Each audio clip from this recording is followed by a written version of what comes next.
les anecdotes, wow, les anecdotes de moi, hey, hey. Je venais de choper l'appendicite. Alors pour ceux qui savent pas ce que c'est l'appendicite, mais tout le monde connaît. Tu nous prends pour des cons?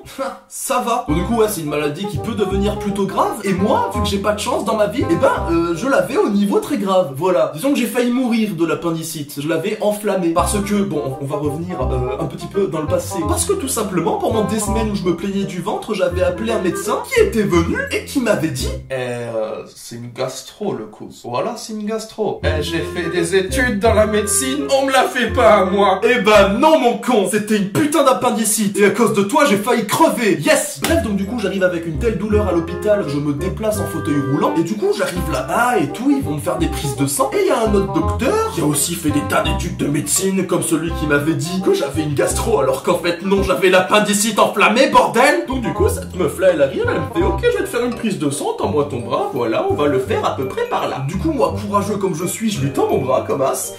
Donc là, elle arrive avec son aiguille, elle me pique, et là, elle fait oh mince, oh, je viens de louper la veine. Ah ben, on va la chercher, Mino. Donc là, elle commence à tourner dans mon bras. Vous voyez cette vision d'horreur? À tous les gens qui n'aiment pas les aiguilles, priez pour que ça ne vous arrive jamais, c'est horrible. Elle tourne dans ton bras comme ça pour essayer de chercher la veine avec l'aiguille encore sous ta peau, bien évidemment, sinon c'est pas rigolo. Et après, elle la ressort et elle dit bon ben, on va tester sur l'autre bras. Donc là, je remets ma manche, je retrousse l'autre, je lui tends mon bras, elle arrive avec sa piqûre, elle pique, et là, elle me dit oh non, oh je viens encore de louper la veine. Oh c'est pas ma journée.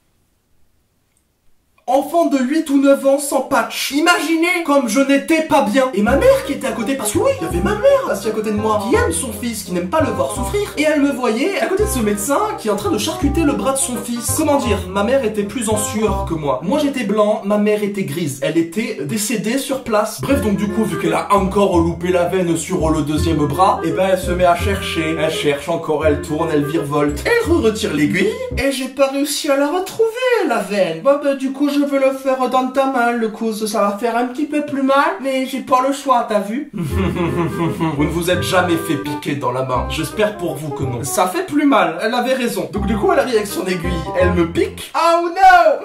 Je vous jure, c'est pas un running gag, c'est vraiment ce qui s'est passé. Oh no! J'ai encore loupé la veine.